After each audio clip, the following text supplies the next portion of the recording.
Olá, pessoal. Olá, gente. Eu sou Sabine Mendes Moura, essa é Cláudia Pucci Abraão e esse é o Infinitas Letras, segunda temporada. Desta vez estamos trabalhando com cartas do fluxo atemporal, um oráculo. Só que hoje, antes de entrar na carta do dia, a gente tem uma surpresinha. Cláudia. Vamos lá.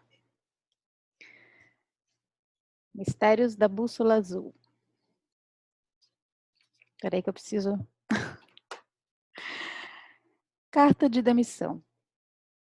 A única certeza que tenho é a necessidade deste caminhar no escuro. Não adianta pedir socorro à razão. É ela quem agora pede ajuda àqueles que se julgam sensatos. Gente em quem eu não confio mais. Só sei que preciso partir, sem garantia de nada. O único fio de esperança com que teço o chão do meu próximo passo, como teia pendente ao vento, é essa estranha sensação de aventura, que reza uma prece torta em meio à loucura do mundo e à insensatez dos meus atos. Também uma certeza de que se a minha decisão fosse contrária, inclinando o meu ser ao permanecer, já não seria eu, viva, a escrever. Já não teria mãos. Seria parte, fragmento, como aquelas estátuas de mármore sem braços, só que feita de cera, derretendo ao sol, devagar, devagar, tendo como único alento o pranto das estrelas, que cantam, em sua lira, a minha covardia. Sem mais. Ok, obrigada por isso. Então, a gente quis começar com esse trecho do livro da Cláudia, Mistérios da Bússola Azul, que tem tudo a ver com a carta que a gente vai falar hoje, porque esse é um canal em que a gente fala sobre escrita, a gente compartilha processos criativos, estamos fazendo isso já desde a primeira temporada, para quem não viu, volta lá e vê, a partir de sistemas simbólicos, dessa vez um sistema simbólico é um oráculo, que eu, como gosto de dizer, fiz download. E hoje a gente vai falar de uma carta, que é essa aqui, que é o Olho Sendo Chorado, mas a gente pensou que poderia ser interessante daqui para frente sempre trazer um trecho nosso, alguma coisa que a gente tenha escrito, né? E aí eu vou começar a falar dessa carta, dos elementos simbólicos dessa carta. E acho que quem está assistindo mesmo, né, já vai começar a fazer as conexões entre o que eu vou falar e a carta. Mas é basicamente isso, a gente vai conversar aqui sobre o que essa carta traz para a gente em relação a processos de escrita, processos criativos de maneira geral. Bom, o Olho Sendo Chorado é uma carta do naipe do raio, que a gente explicou melhor lá no programa introdutório dessa segunda temporada, ou seja, só para dar um plaque rapidinho, esse é um naipe que traz raios mesmo, interferências, tem um nome para isso, intervenções muito físicas, muito concretas, que levam a compreensões. Então, pode ser uma sensação de ressecamento, uma sensação de constrição, de não conseguir se abrir para o mundo, ou, como é o caso de hoje, arroubos emocionais.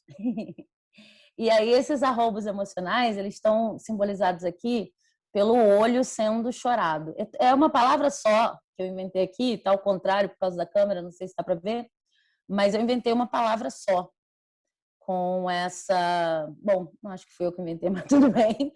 Ouvi uma palavra só quando estava fazendo a carta. Olho sendo chorado, não tem nem artigo. E a simbologia é muito, muito simples para essa carta. A gente tem uma figura feminina, a figura feminina está chorando, só que assim, ela não chora lágrimas, ela chora o próprio olho. Vocês veem aqui, né? O olho dela é marrom, e aí, à medida que ela vai chorando, o olho dela vai se liquefazendo e vai dando origem a essas lágrimas aqui. Tanto é que o olho dela vira um mar, e esse mar nesse mar dentro do olho tem um barquinho, né? Toda carta tem uma frase, então a frase dessa carta é: eu sou derramada como o mar. E uma parte importante da simbologia dessa carta é que o choro é parte da própria pessoa que está sendo vertida ali, que precisa ser vertida, é um processo que precisa ser respeitado, né? Então, tem uma série de coisas que me vêm relacionadas ao processo criativo quando eu falo dessa carta, mas para puxar o gancho da carta de demissão, que abre o Mistérios, né? A primeira coisa que eu vejo existem momentos... uma coisa que é importante. Apesar de ser o olho sendo chorado, essa carta está falando de momentos em que existem arroubos de emoção que não necessariamente são lágrimas. Quer dizer, podem ser momentos de intensa raiva, podem ser momentos de descargas emocionais que a pessoa sente como se ela não estivesse controlando ali, né? Então, tipo, nossa, de repente eu tô com tanta raiva, de repente eu tô chorando tanto, de repente eu tô falando tanto, rindo tanto. Podem ser vários níveis de descargas emocionais. E aí, quando eu ouço você lendo a carta de demissão, a primeira coisa que me ocorre a primeira conexão que eu faço é a imagem da cera, né? Tem uma imagem muito forte da cera no meio da carta, assim, eu seria uma imagem de cera, depende, você pode Estátua, até né? ler de novo, uma estátua de cera, né? Derretendo ao sol, se eu não tomasse essa decisão agora de simplesmente cortar aquilo que não me serve mais, que não tem mais a ver com a minha integridade, que eu não sou e talvez nunca tenha sido, não sei se a gente pode dizer assim, mas, enfim, quando essa carta de demissão, do jeito que ela aparece, é a primeira coisa do livro, ela me parece uma carta de ponto final numa fase da vida.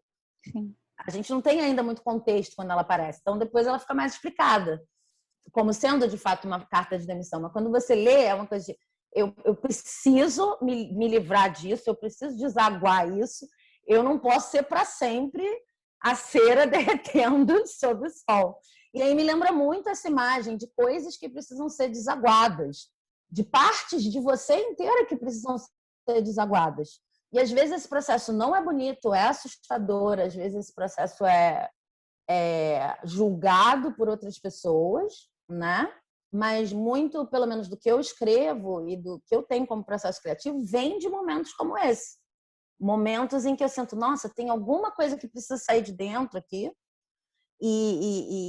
Enfim, não sei se vai ser bonito e não importa, porque isso é curativo, isso é necessário. Eu preciso... Às vezes o choro, o grito, o riso, etc., são formas de demitir uma parte que não está funcionando mais, ou de desaguar, né? Eu não sei que conexão você faz além dessa. E é engraçado, falando ainda do livro, sem querer ser autorreferente, né? Mas a gente começou com o livro, então eu quero falar um pouquinho dele. Ele fala sobre a questão do fluxo, né, da direção sul, que tem a ver com a criança interior, com os fluxos, com o resgate da confiança e da cura de tudo que está estagnado e congelado, né? E congelado mesmo, esse estado de, né? Não era bem o cacto, apesar da carta ser a sequência do cacto que a gente viu na semana passada, mas tem a ver também com esse lugar, assim, essa represa, né? Porque fala também das barragens. O livro ele vai para o universo fantástico, mas ele fala de uma questão muito concreta que a gente vive aqui no Brasil, que são as barragens, que são construídas para barrar o fluxo dos rios, para produzir energia para mais bens de consumo que a gente não precisa. Né? Eu sei que isso é um julgamento meu, mas dane-se. Estou aqui, estou julgando e essa é a minha opinião. Sim.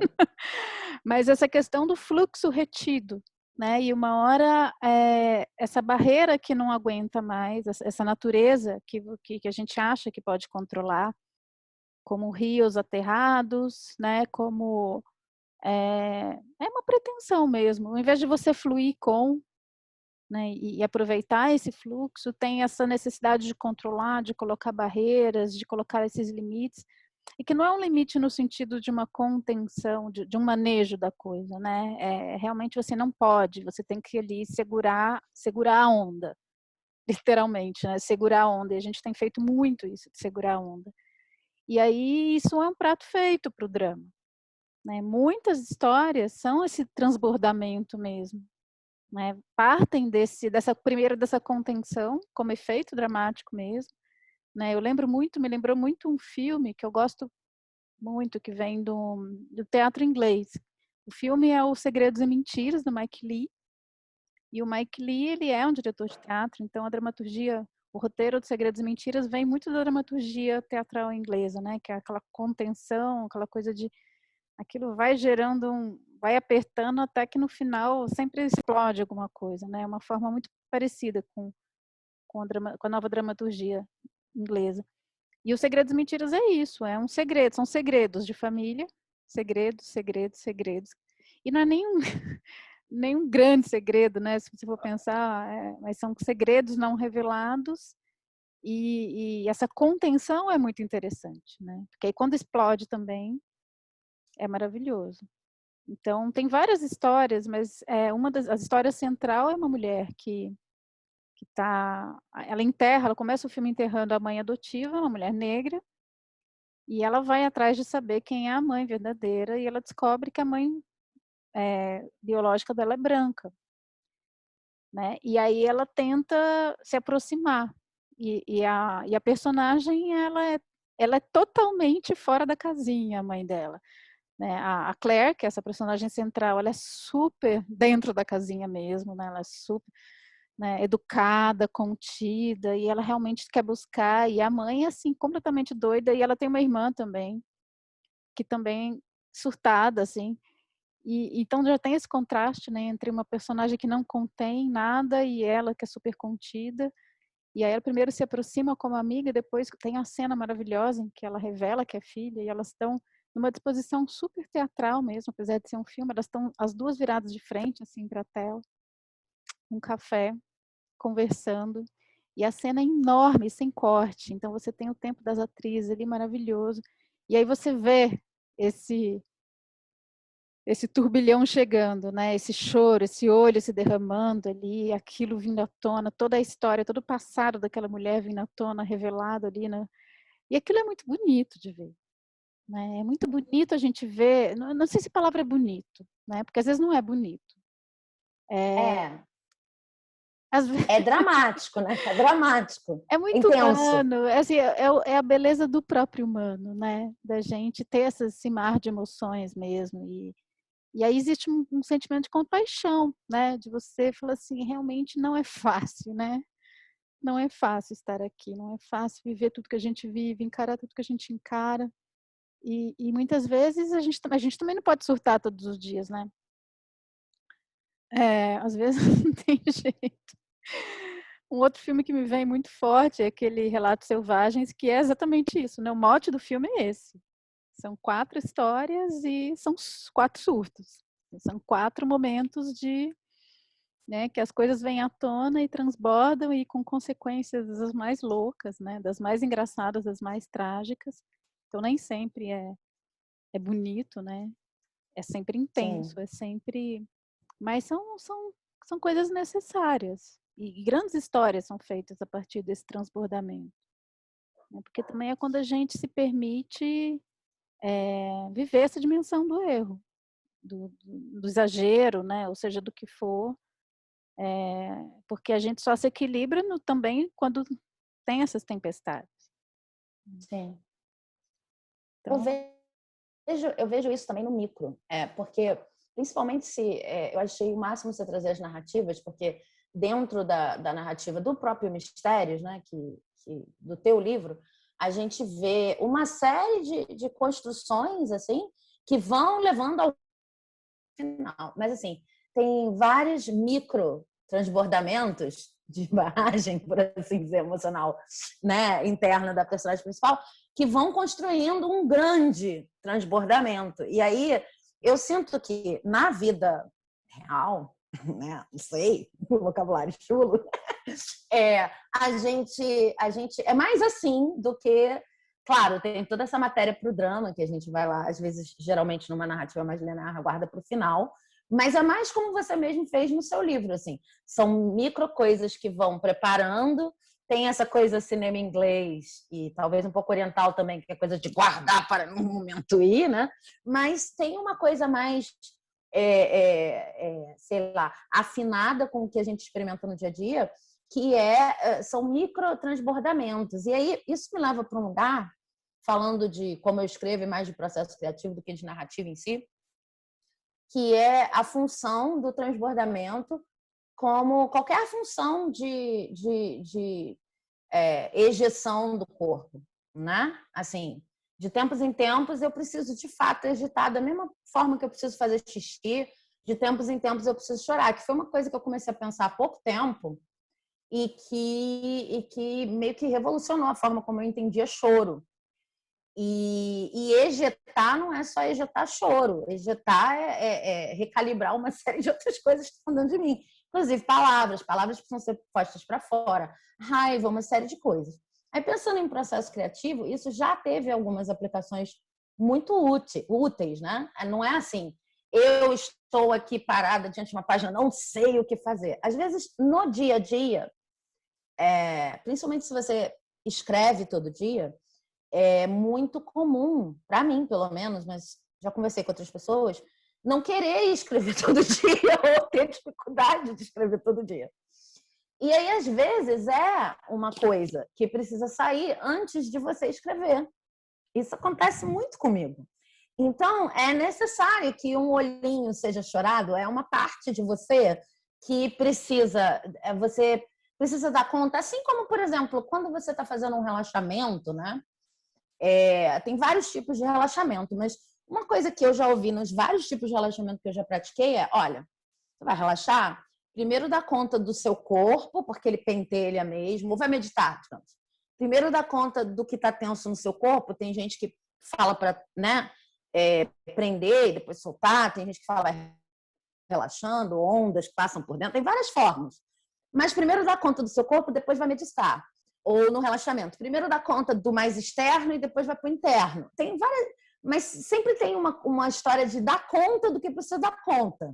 Não parte direto para o objetivo. E na escrita também tem isso. Você precisa de um tempo para dar conta do seu corpo. E aí, numa lógica muito ocidental, às vezes a gente fica assim, tô confortável, a cadeira tá boa, tem água, não sei o quê, e ainda não funciona. Tem, às vezes, uma emoção que você precisa dar conta. É isso. E aí eu já reparei, e isso como...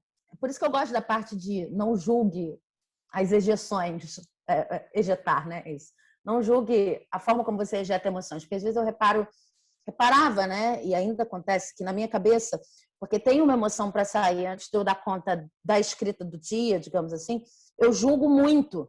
Tá vendo? Então não era, se apareceu essa emoção. E a emoção, às vezes, é só uma coisa que está lá para você lidar com. Então, tem umas estratégias. Inclusive, né? Emoji. Para ser movido. Exatamente. Então, assim, às vezes, tem umas estratégias muito básicas, assim, tipo, eu tô sentada, a página está em branco aqui, e aí eu tô sentindo uma tristeza. Eu posso escrever sobre aquela tristeza.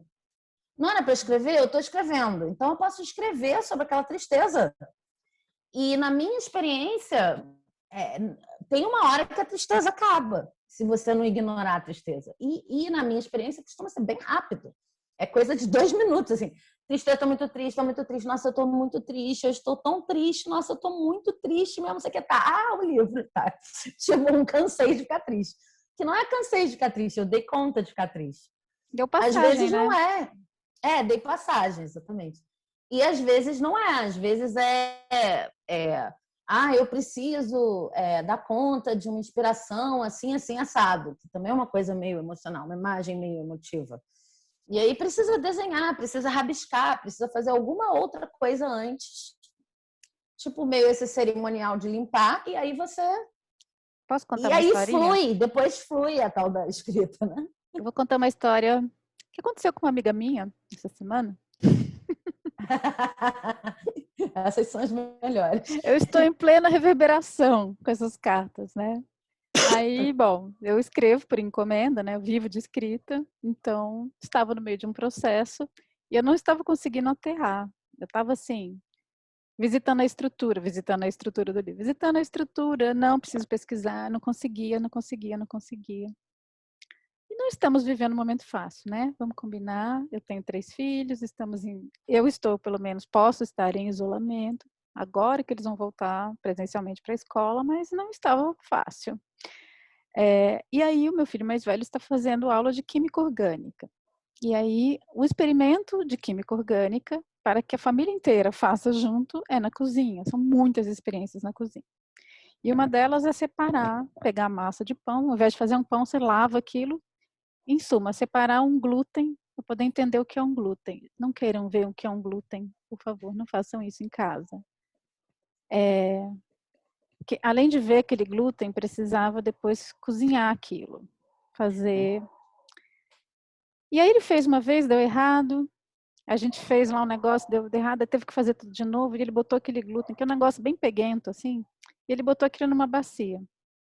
E eu esqueci daquilo, né? Acho que meu cérebro quis deletar. E aí ele é super certinho. Ele falou assim: mãe, precisamos fazer um estrogonofe com aquele glúten. E eu falava: não, não vou fazer um estrogonofe. Não, mas a professora falou que precisa fazer. Meu, aquele glúten virou tudo o que existe de mais execrável, assim, do Bolsonaro ao Centrão, a pandemia, a gente está aqui, as contas atrasadas, os boletos pendurados. Aquele glúten virou a síntese de todo mal presente. E eu nem acredito em mal, mas assim, era uma coisa horrível, grudenta, que não... eu só pensava assim, eu não vou comer esse negócio nem a pau. E eu comecei a gritar com aquela massa, eu comecei a gritar e chorar. E eu não sabia de onde estava vindo tudo aquilo, né? Tive um surto, falei para a professora, escuta, libera ele dessa lição, porque eu não tenho como fazer nada com esse negócio aqui. Eu tenho ânsia de vômito cada vez que eu olho para esse glúten. Menina, depois disso, eu sentei e escrevi que foi uma beleza. Não tinha nada a ver uma coisa com a outra, né? Mas eu precisava de alguma. E é impressionante o poder das imagens, né? Porque às vezes vem de dentro e às vezes vem de fora. Às vezes vem de uma coisa que você de repente sente uma raiva, ou um asco, um horror, ou sei lá o que é aquilo. Tudo que eu queria era pegar. Eu joguei no lixo aquilo com uma fúria que eu achei que ia quebrar a lixeira, né? E ao mesmo tempo eu pensava, tinha um ser que julgava, né? A pessoa zen dentro de mim. Cláudia, calma, Cláudia. O que está acontecendo, Cláudia? Você não é assim. Calma, pelo amor de Deus. Vai lá, medita, vai lá, faz uma. E eu, esse glúten! E assim, eu sou uma pessoa que medita todos os dias, ou quase todos os dias. E de repente eu estava ali, me degladiando com uma massa, jogando. Ainda bem que foi com uma massa, né? Porque poderia ser uma pessoa, poderia ser. Mas foi muito forte. Foi muito forte. Chorei muito depois disso, né? Porque é uma catarse, aí tem uma descarga emocional muito grande. E eu vi que eu estava precisando chorar, mas, gente, eu não sabia que eu estava precisando chorar, eu não sabia de nada disso. Né? Porque muitas vezes esse estado de autopreservação que a gente entra, que também é importante, né? Porque senão não dá para ter um surto por dia. Mas tem hora que você fala assim, meu Deus, não tem meditação que dê conta. Às vezes você tem que surtar mesmo, às vezes você tem que chorar, você tem que transbordar. E a consciência sobre isso é importante para você fazer isso de um jeito que não prejudique você e as Sim, pessoas, né? Porque também é sim, isso, nem sempre, como você mesmo falou, nem sempre o surto vem de uma vez, olhando para uma massa de glúten. Às vezes ele vem num comentário que você alfineta alguém, numa coisa que você faz, assim, dá com os pés pelas mãos, e aquilo vai te pegando de um jeito, né? É como um maremoto mesmo, que de repente você está ali se afogando, você está descendo aquele barquinho ali e não percebe. Que esse pode ser um sim, processo tão invisível também, né? E eu nem digo sutil, porque acho que não acho que é sutil, acho que a gente desconecta de alguma maneira. Aquilo tudo está acontecendo dentro do nosso corpo emocional, né? Aquilo está ali fervilhando. E se você não olha para isso, o julgamento, porque a gente julga, né? Imagina, quem não pode surtar, não posso. Como é que você faz? Você implode. Ou enche de craca, né? boa parte do julgamento, inclusive, está relacionada, a meu ver, a como a gente trata as questões, né? Essas palavras mesmo que a gente usa muito, a loucura, o surto, etc., que são questões que foram transformadas em estigma na sociedade, né? E que, inclusive, tudo isso é muito delicado, porque a gente sabe que tem pessoas que são diagnosticadas como neurodivergentes, né? Divergindo da norma, não sei o quê. E aí elas estão num lugar, e a gente também não sabe como é que essa norma foi criada, e a gente sabe que tem 1000 padrões, isso aqui. E elas estão num lugar de comportamento, enfim, que diverge. Né? Diverge algum padrão, que assim como o padrão de beleza, a gente sabe que quando você cria uma classificação, que é uma classificação que não é para abraçar, você vai acabar criando uma classificação impossível, porque todo mundo é diferente. Então, isso afeta tudo, afeta a política pública, afeta a forma como a gente usa essas palavras, afeta tudo. Mas o ponto é que tem uma série de impactos isso de como a gente trata o que pode, o que não pode, que comportamento é aceitável, que comportamento não é aceitável, o que é entendido como surto, o que não é, inclusive na vida das pessoas que são classificadas como neurodivergentes, tem uma série de impactos aí que afetam a nossa vida o dia inteiro. E eu, de uns tempos para cá, eu comecei a entender, até para que o meu processo criativo fluísse melhor, que faz parte da minha responsabilidade lidar com essas coisas, mas foi um processo. Assim, faz parte da minha... É parte da minha responsabilidade. É minha responsabilidade, entre outras coisas. Lidar com as minhas emoções. É engraçado, porque emoções, às vezes, elas são entendidas como um negócio que aponta não um cuidado que você deva ter ou um estado em que você está, mas elas são julgadas a ponto de você achar que elas falam alguma coisa sobre o seu caráter ou sobre você estar agindo de maneira correta ou incorreta na sua vida, né? Elas passam a ser um indicador de se você é uma boa pessoa ou não. Não apenas a forma como você lida com as suas emoções, se ela está no padrão ou não. Isso também. Mas o fato de você ter certas emoções passa a ser um indicador de que você funciona ou não funciona, é bom ou mal, está no caminho certo ou errado. E algumas emoções que são extremamente importantes, né, com as quais todo mundo tem que lidar, tipo vergonha, tristeza, raiva, etc., elas viram um tabu tão grande que se você raspa qualquer uma delas, é capaz de você nunca mais querer olhar. Um dos tempos para cá, eu comecei a ver assim, cara, vergonha é uma coisa com a qual eu posso trabalhar e devo trabalhar, que faz parte de mim, e ela pode me ensinar muita coisa. A vergonha está aí por um motivo. Né? A vergonha não é melhor ou pior do que nenhuma outra emoção, digamos assim.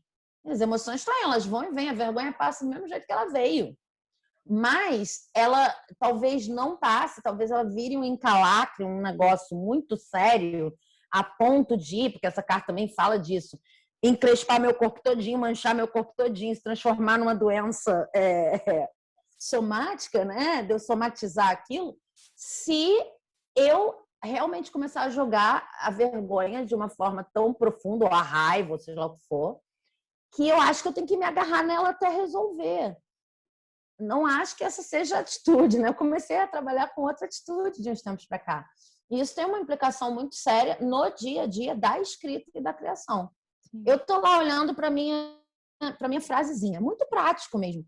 Não preciso nem conversar tanto sobre isso. Estou lá olhando para minha frasezinha, eu tenho vergonha da minha frase, né? E aí eu sinto aquela vergonha que, gente, mas como que você escreve um negócio assim a essa altura do campeonato? E é gigante, né?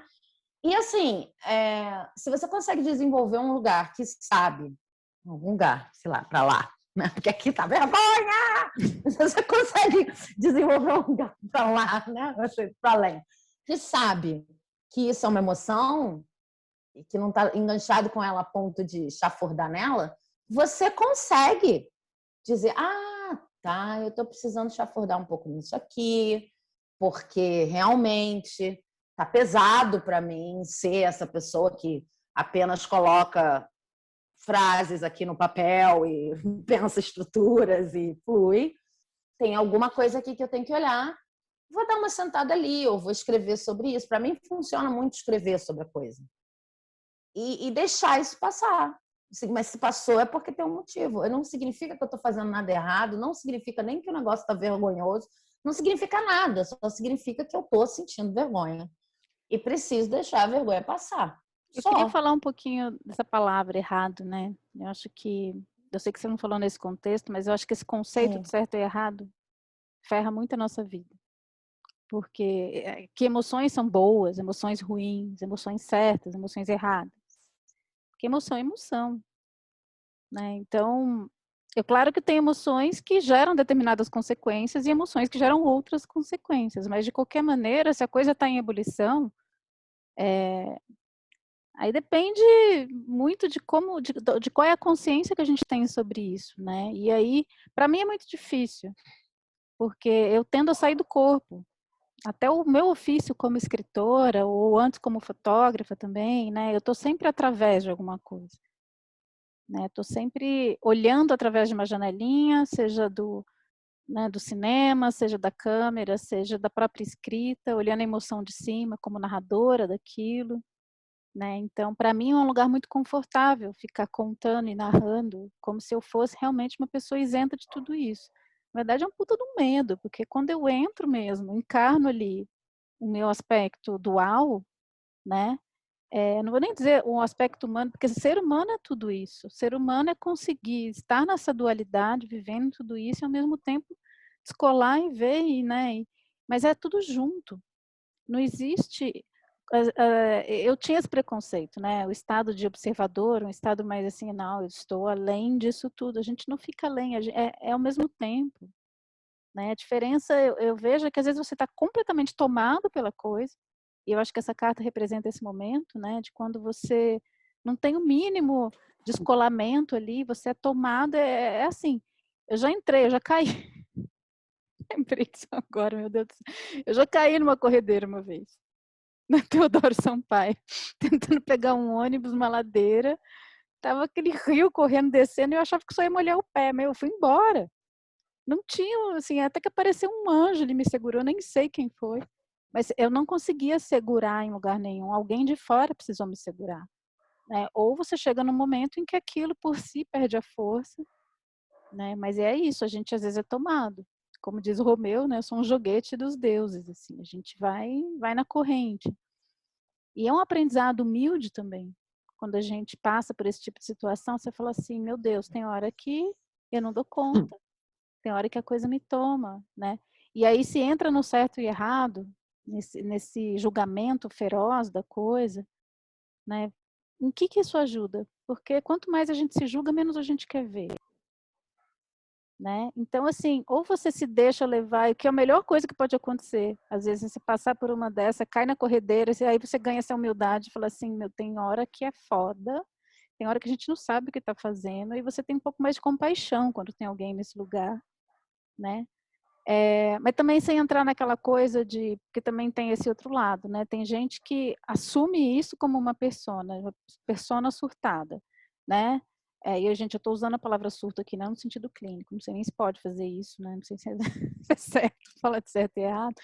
Mas enfim, aquela pessoinha que se deixa levar pelos seus arroubos, né, e acaba achando que todo mundo tem que ficar aguentando. Eu não estou falando disso, porque aí também é um pouco de senso de responsabilidade, que é importante a gente ter, né.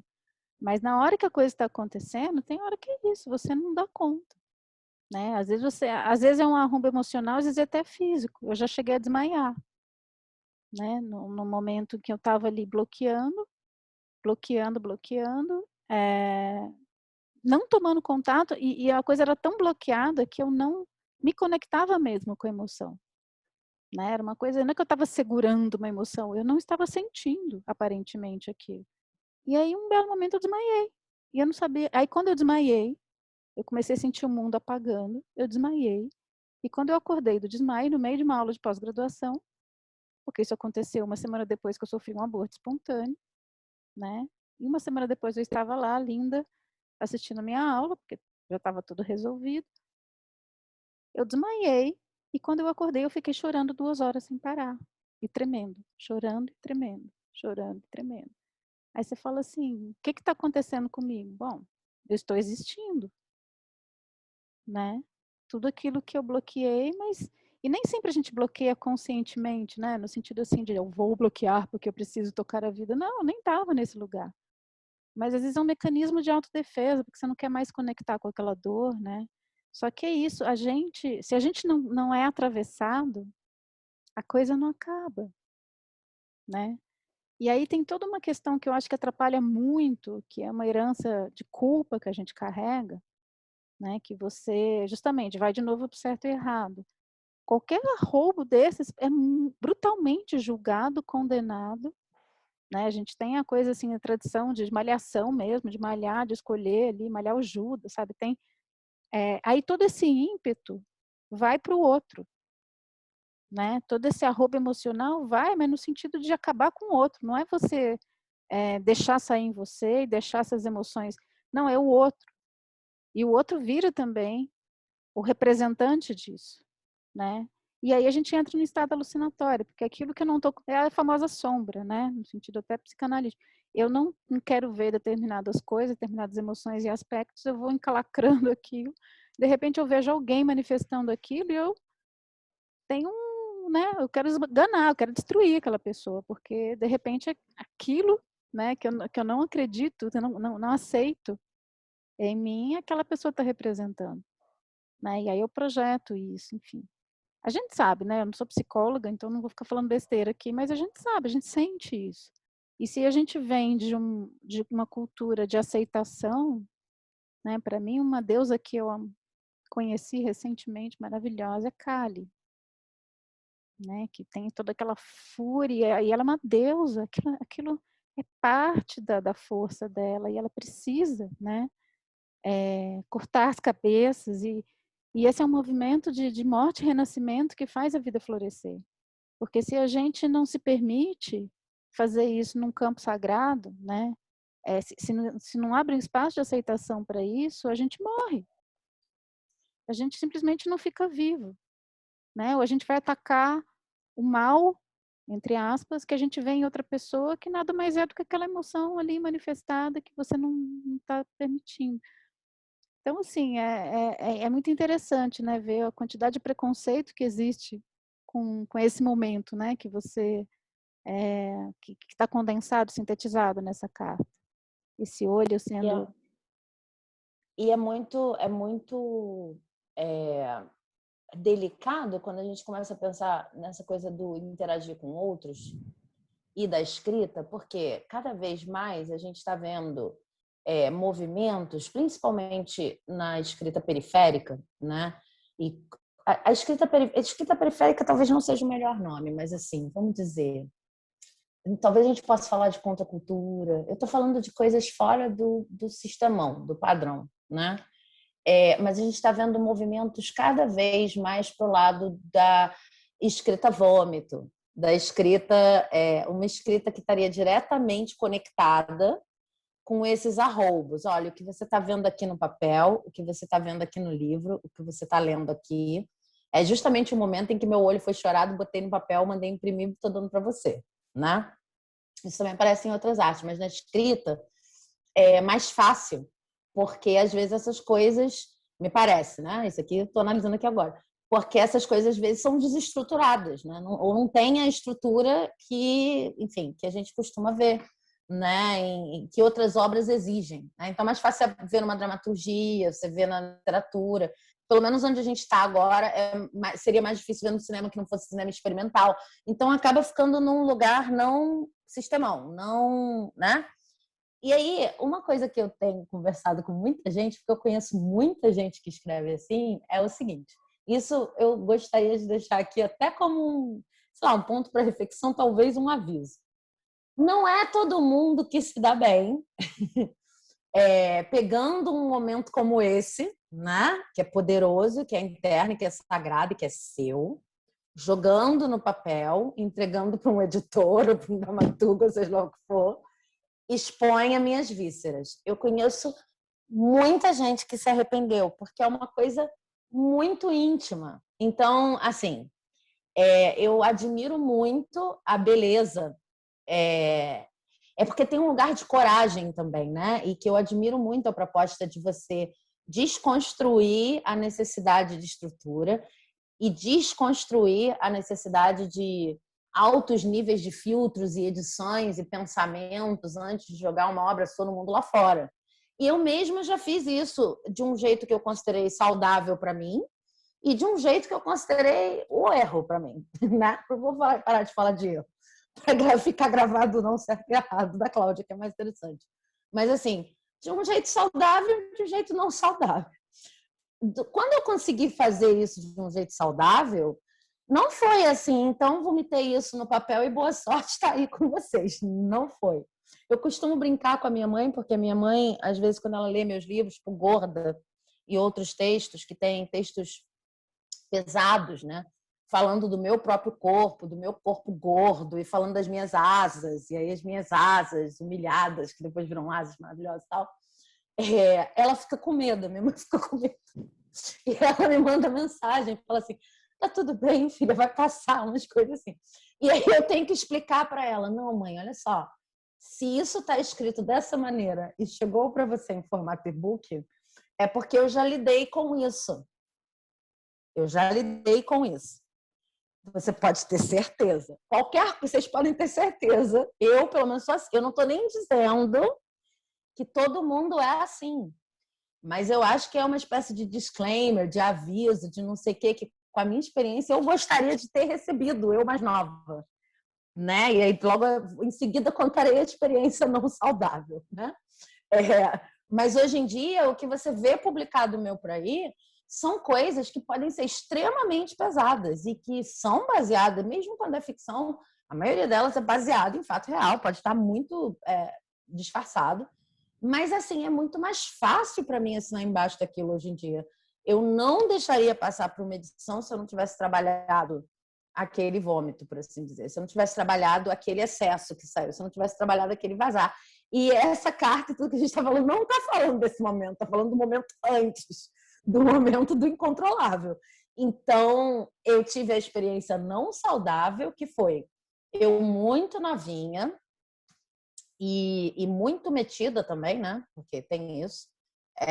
Novinha, você falou como uma experiência de humildade, saber que está submetido.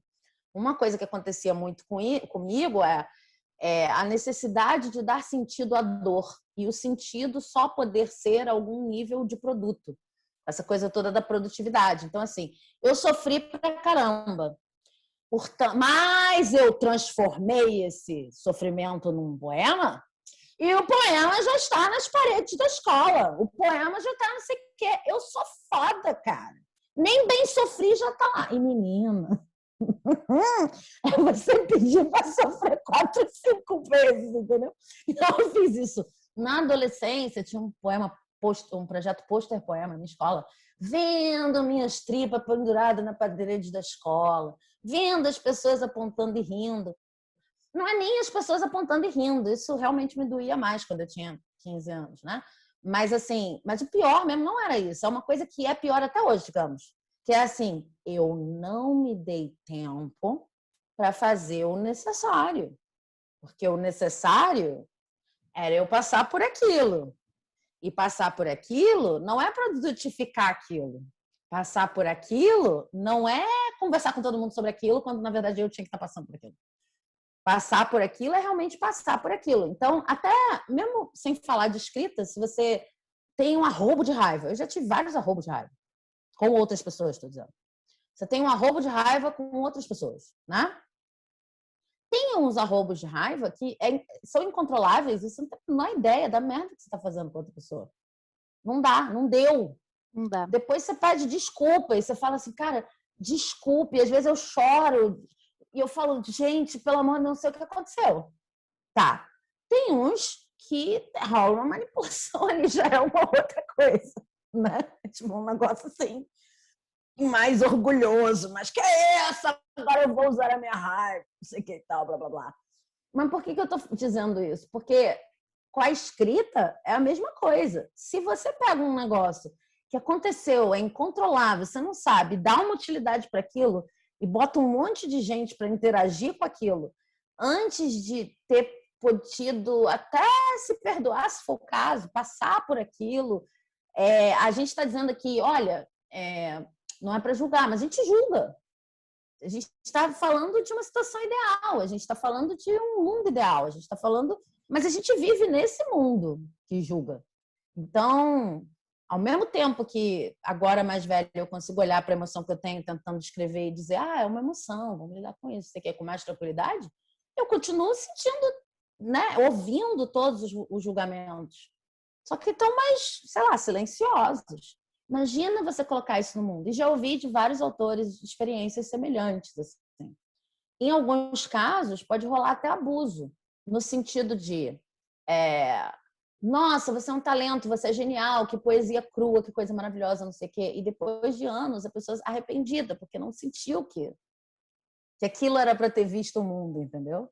Então, esse tempo de viver as suas próprias coisas, não é que uma mágoa ou uma emoção profunda, um arroubo desses não possa virar uma obra, não possa estar em uma obra, né? Eu acho que são Mas, escolhas. mas assim, só queria compartilhar aqui, para mim, eu gostaria muito de ter ouvido, assim, olha, nem sempre é legal essa história de você ir lá e expor uma coisa que você não terminou de viver ainda, sabe? Tem gente que nem consegue. As pessoas que eu converso nem conseguem, assim.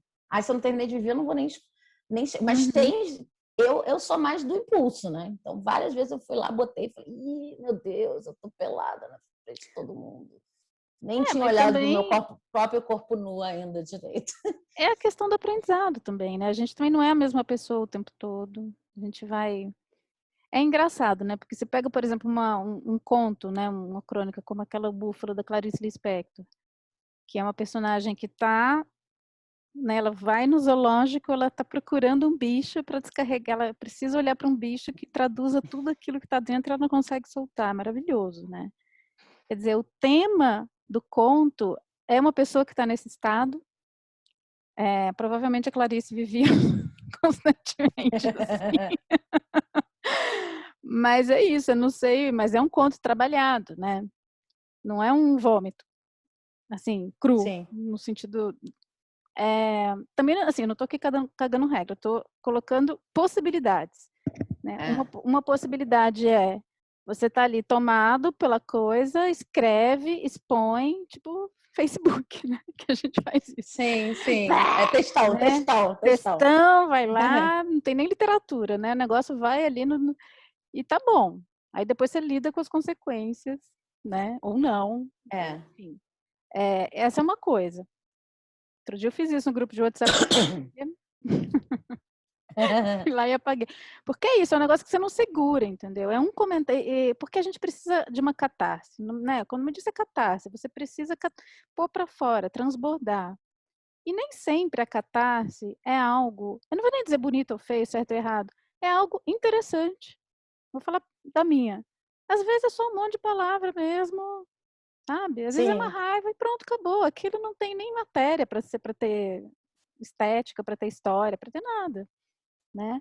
Eu lembro uma vez que eu escrevi, eu costumo dar um exercício, quando eu dou aula, de conto tabu, né, para as pessoas escreverem coisas que elas teriam vergonha de assinar. Então ninguém assina, são textos anônimos, depois eu junto tudo, cada um lê o do outro, sem misturado, sem saber de quem que é, para justamente lidar com essas coisas que ficam ali, não pode, não pode, não pode.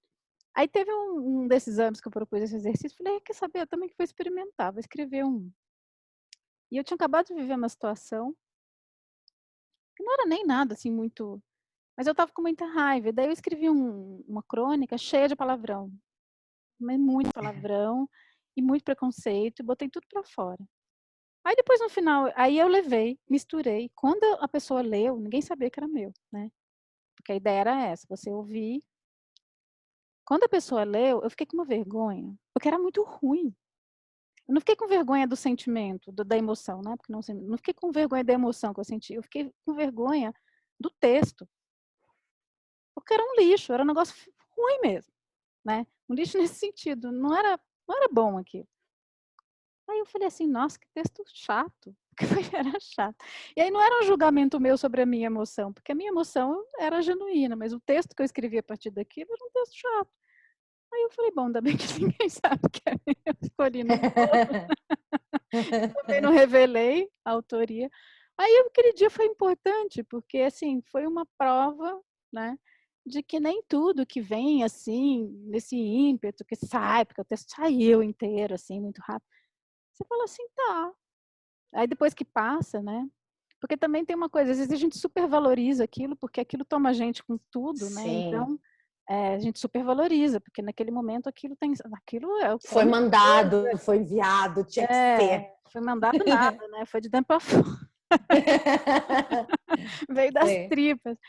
E às vezes acontece de olhar para o material desse, né, que a gente vomita e fala assim, nossa, aqui tem uma coisa interessante, né? Também não estou aqui cagando regra, tem gente que vai lá, publica e é isso, meu trabalho é assim, pronto, acabou e vida que segue, não tem nada com isso. O meu trabalho, para mim, eu aprendi a fazer assim, eu olho, deixo descansando do jeito que tá, né, saiu do jeito que saiu, eu olho e falo assim, tá, o que que você aproveita disso aqui? Você aproveita alguma coisa? Ou isso simplesmente serviu para botar para fora um negócio que foi super importante, né? Às vezes é um texto, às vezes é uma personagem, que a gente tem 1000 personagens dentro da gente, tem umas que, pelo amor, né? Tem muitas emoções que vêm dessas personagens.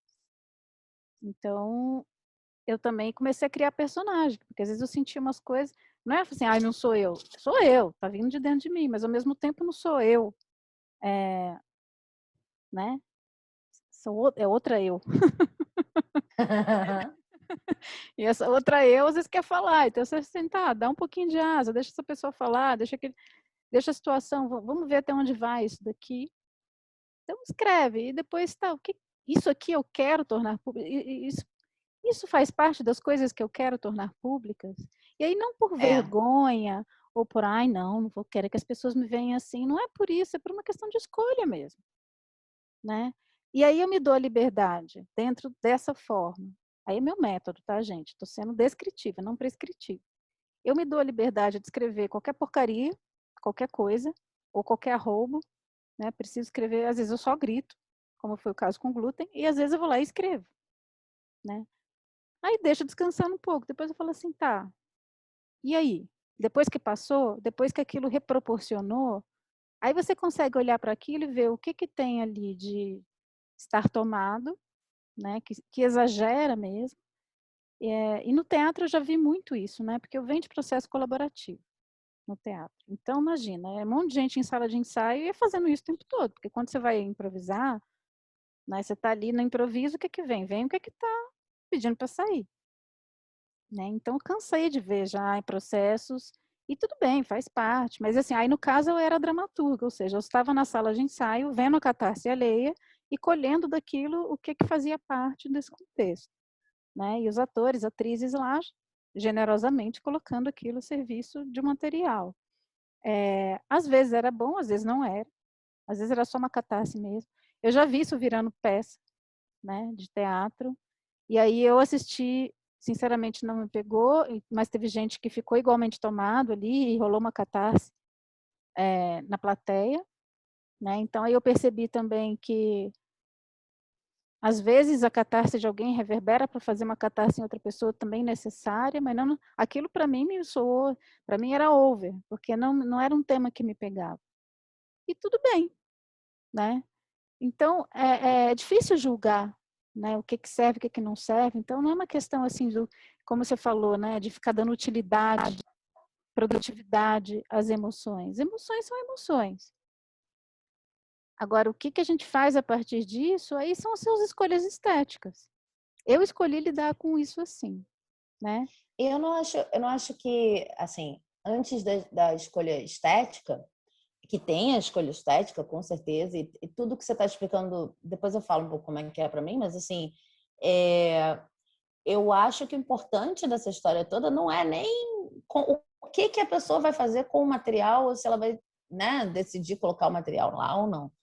Mas é que ela não perca a escolha, como você falou, que ela não perca o momento da escolha.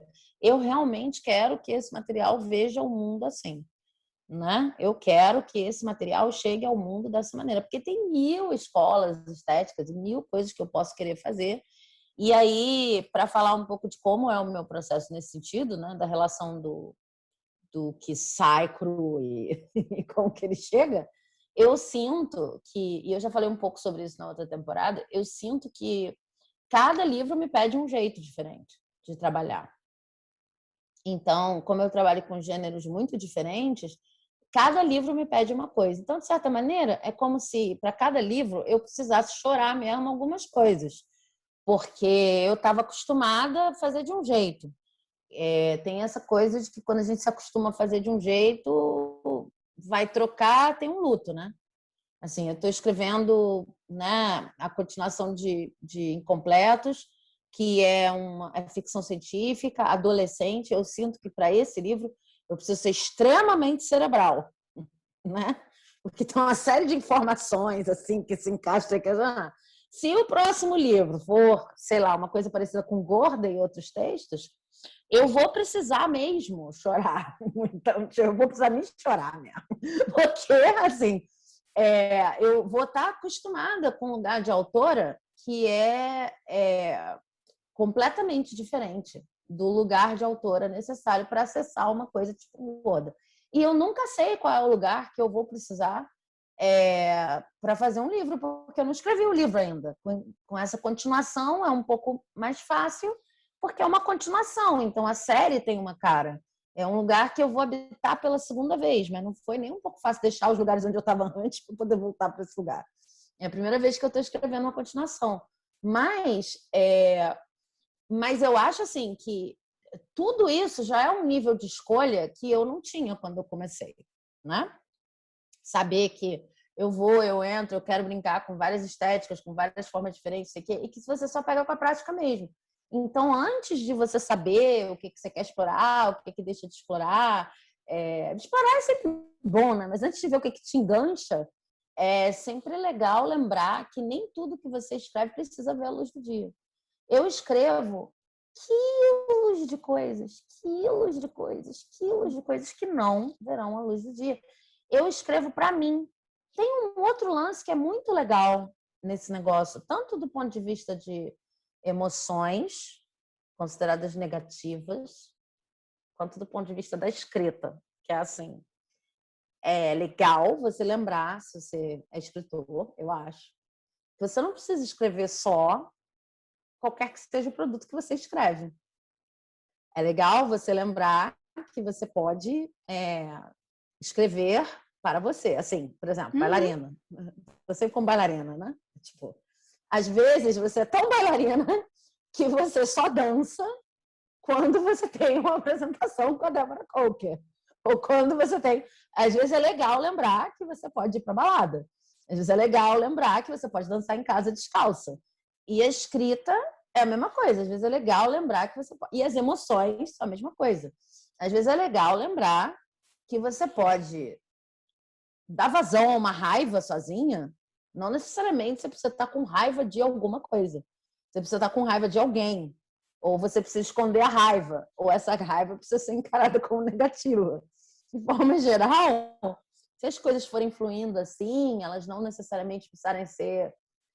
Se for mais um lance de dar passagem, né? Da passagem escrita, da passagem emoção, etc., do que o que você vai fazer com essa raiva? Como curar a raiva? A raiva não deveria estar aqui. A escrita não deveria sair assim, não sei o quê.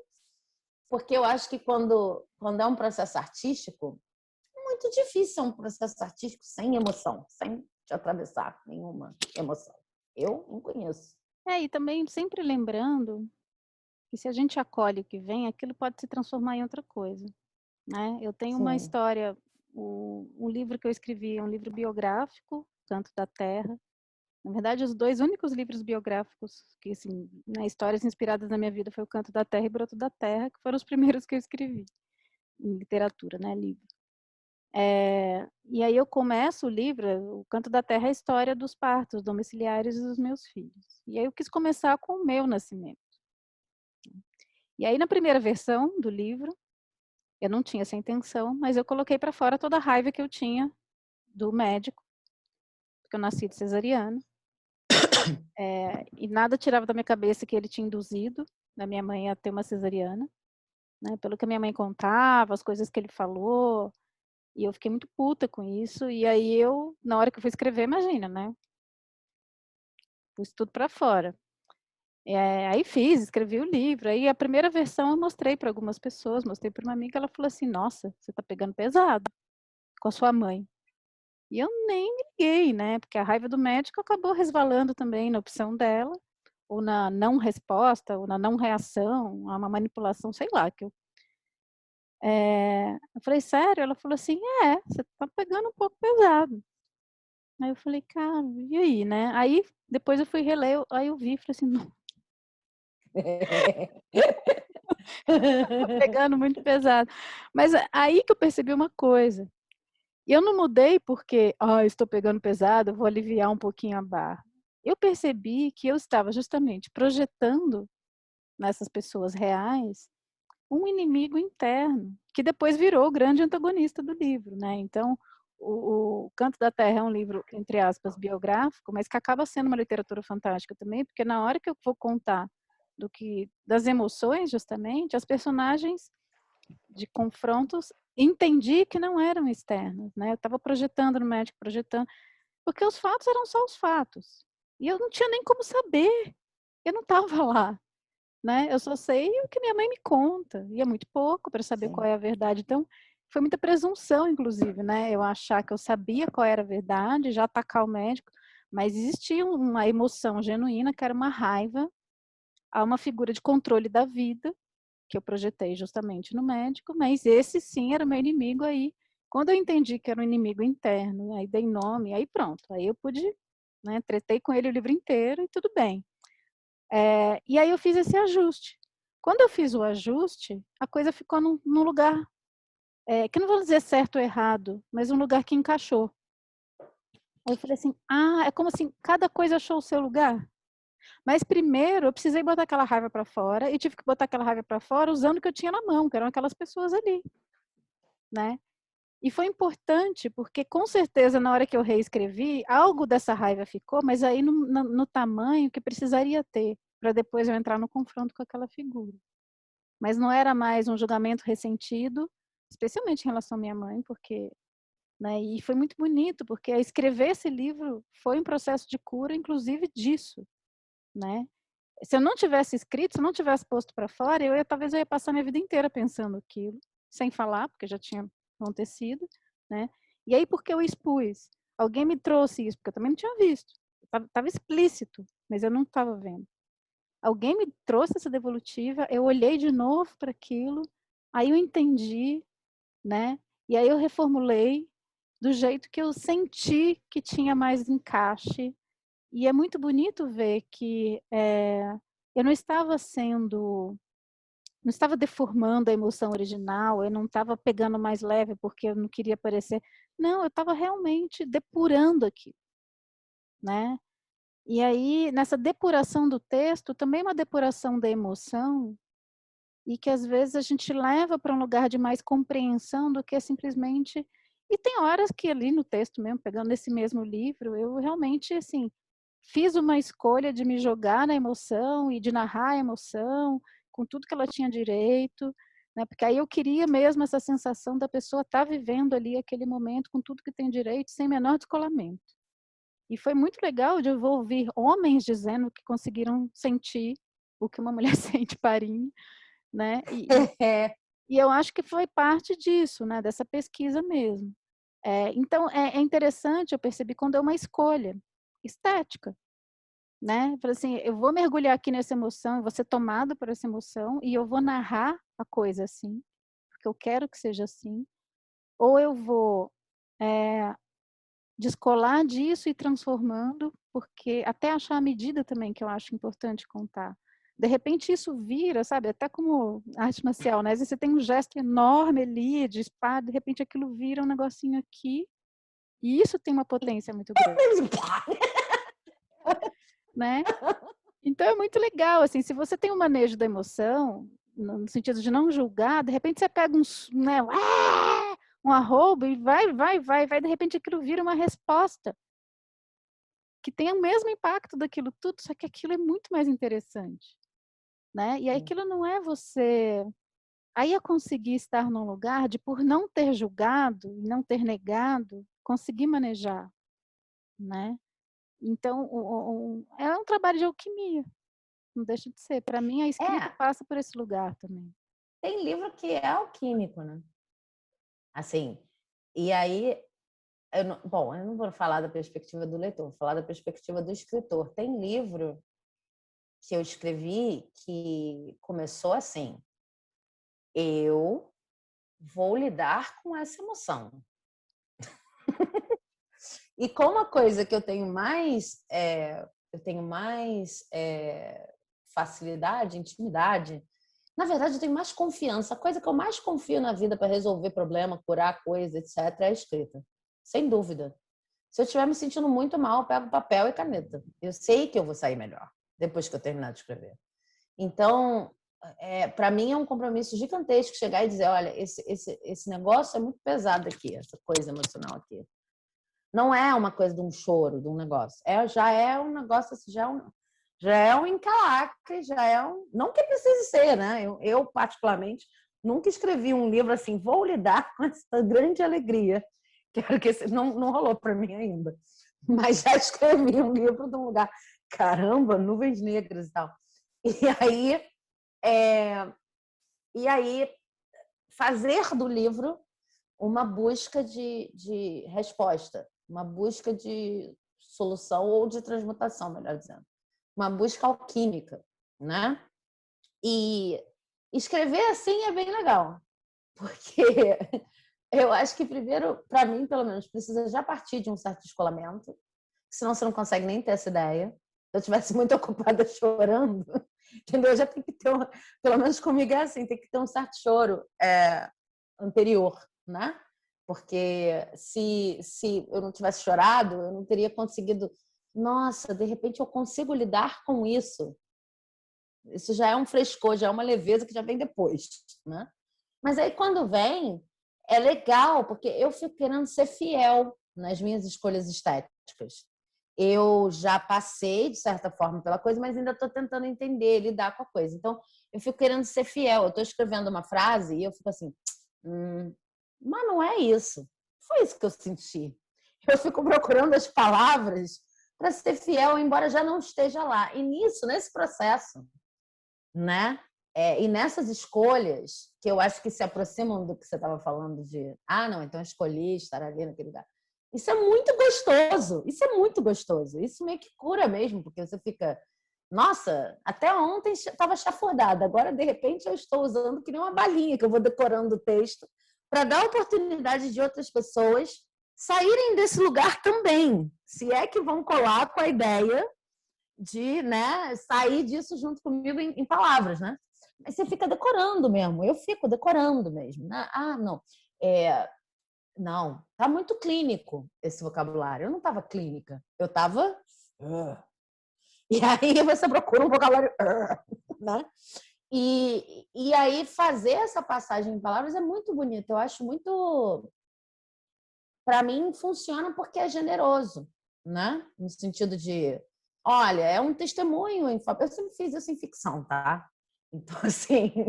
Porque o pessoal deve estar perguntando que livro é esse, né?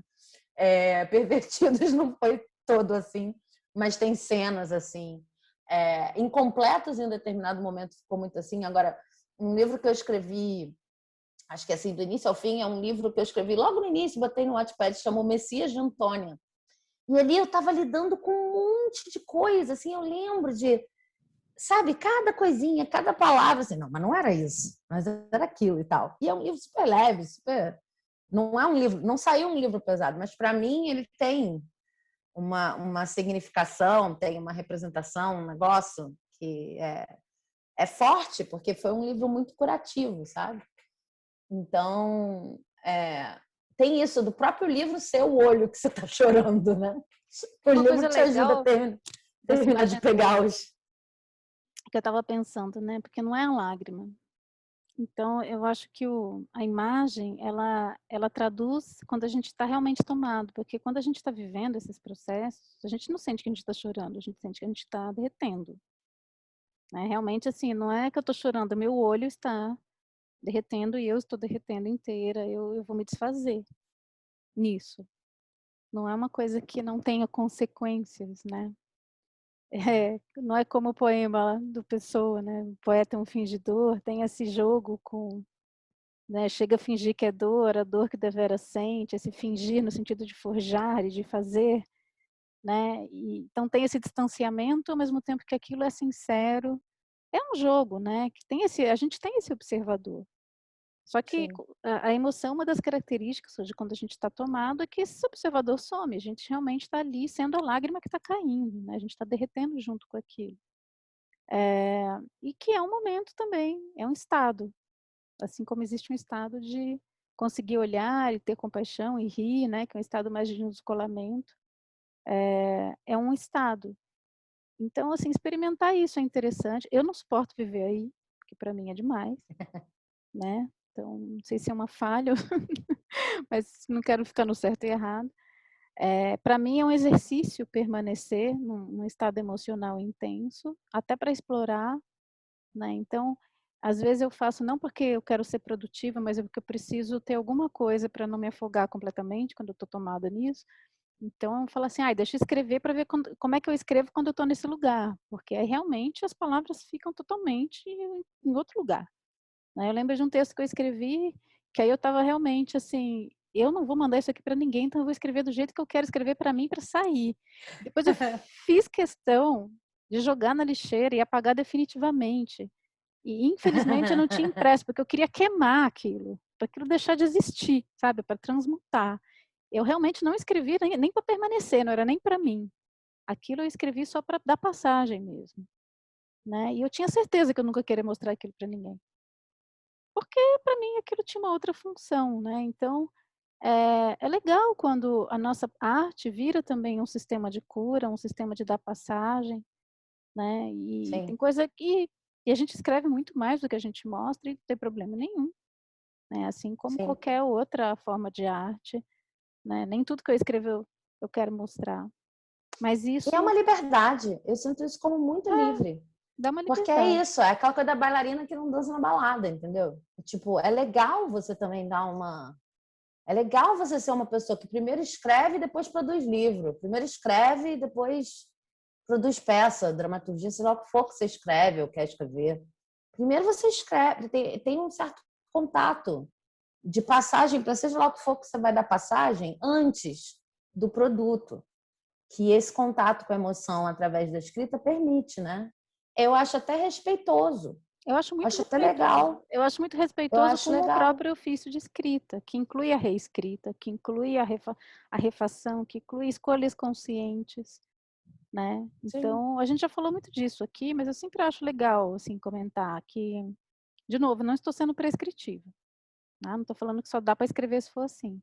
Agora, eu sempre acho que o meu texto fica melhor depois de deixar mesmo descansar, depois de reproporcionar, de ver o que porque é um trabalho, é um ofício que você vai aprimorando, como qualquer outro ofício, não é diferente, né, das outras coisas que se você pega qualquer artesão quando está construindo alguma coisa, quanto mais faz, quanto mais, né, vai depurando, às vezes a primeira coisa que a gente faz fica interessante, mas não fica acabada ou bem acabada. Se você se dedicar um pouco mais, né, na depuração daquilo, vai melhorando. Então, eu acho que é honrar inclusive esse material, né. E tem uma coisa que eu acho que, eu não sei, eu sinto que às vezes vem de herança, né, da literatura, é essa coisa do sofrimento, né, porque eu acho que uma coisa é você deixar as emoções passarem por você, observar essas emoções ou até ser tomado por essas emoções, outra coisa é você achar, aí vou estar sendo preconceituosa mesmo, assumo, que para você ser uma escritora, você tem que cortar os pulsos, né, e assim, ser um processo sofrido. Sofrido no sentido da degradação humana, tá. Eu acho que isso tem que ser, o que eu acho que tem que ser, pelo menos para mim, eu tenho que ser atravessada por aquilo, senão eu vou estar fazendo uma tese, eu vou estar mesmo tese, né, não acredito em nada que seja mesmo um trabalho intelectual que não te atravesse, em alguma medida. Então eu não posso ficar num lugar assim: "Não, isso daqui não vai me tocar". Mas é diferente de achar que isso é um sofrimento, né, que se você não estiver sofrendo, e se não estiver ali doente, né, tem essa coisa até desse mito, né, que é muito do romantismo mesmo, dos escritores que ficam doentes e aquela coisa. Então assim, até porque a tristeza não é a única emoção que existe, né, tem outras emoções. Se você congela Eu, uma emoção, você também não dá passagem para outras.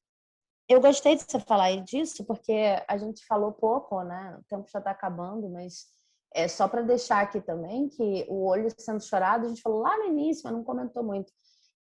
Não é só a tristeza, não é só nem o choro representando a tristeza, porque o choro nem sempre é de tristeza. Às vezes são arrebatamentos, são coisas que você não consegue parar de chorar. De gratidão, gente. Nossa, tem momentos que eu tô chorando. Realmente não sentir a lágrima tá caindo aqui, mas a lágrima é o menos importante. Eu tô muito grata, eu tô muito feliz, eu tô muito, né? E também outros excessos, assim. Tem momentos em que eu não consigo parar de falar, mas não tenho a menor ideia do que eu tô falando. É falar. E isso também é emocional, isso também não é calculado, né?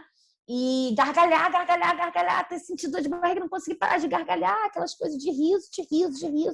Isso também está representado pelo olho sendo chorado. É qualquer coisa emocional que dispara uma reação física, né? E a gente tem associada à coisa dramática o excesso de emoções.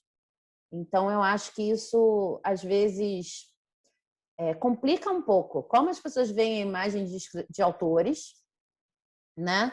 Porque tem essa super, né, padrão, né, do sofrimento, não sei o que e tal. Mas aí, quando você vai procurar uma outra, tá? Então, vou procurar uma outra representação. Então, também é uma pessoa muito exuberante, né? Fim, falante, não sei o quê, blá, blá, blá, né? Tem o oposto também. E todas acabam sendo... as imagens associadas são sempre muito dramáticas no sentido de explosão de emoções, explode o coração, né? E escrever é um trabalho que exige, para mim, pelo menos, muita concentração, né? Não é que você precise ter as condições perfeitas do escritório vedado, como a gente estava falando no último programa, mas você vai ter que achar a sua bolha se você está escrevendo no metrô.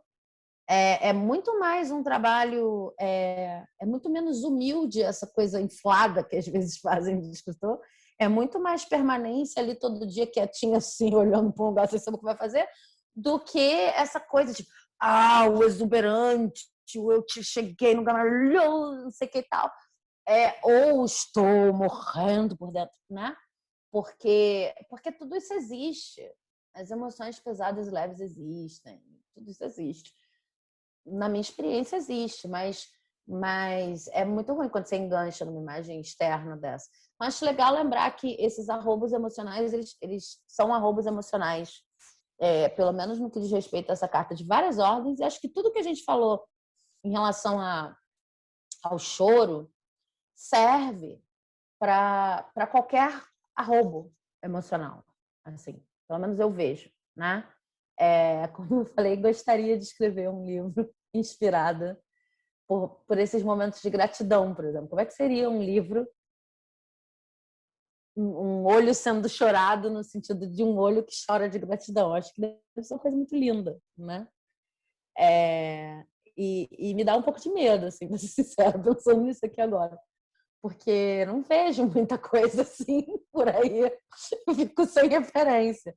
Mas tá aí um desafio, que de repente, daqui a pouco eu volto aqui e falo, olha, você escreveu aquele livro. Era o olho Lembra? sendo chorado. Lembra, tá Fica aqui, eu lá. aceito. Quer dizer, eu Sim. não, você. No caso eu. Mas enfim, mas é isso, gente. Eu acho Então, você que tem mais alguma coisa a falar? não, acho que terminamos por hoje. Porque senão eu vou mostrar a nossa próxima A carta. próxima carta, deixa eu ver. A próxima carta é a Estrada da Serpente. Ixi, A caminho Estrada ou da fuga? Serpente diz: caminho ou fuga? Você sabe e não crê. Uau. Caminho ou fuga? Você sabe e não crê. Eu gostaria de deixar claro que a serpente tem uma linguinha. Eu acho barata essa linguinha. Mas depois a gente fala mais sobre isso. Ok, semana que vem, então. Semana que Tá, vem. gente, É obrigada. isso. Até semana que vem. Beijo. Até o Tchau, próximo. até semana que vem. Tchau, Sabine. Tchau, tchau.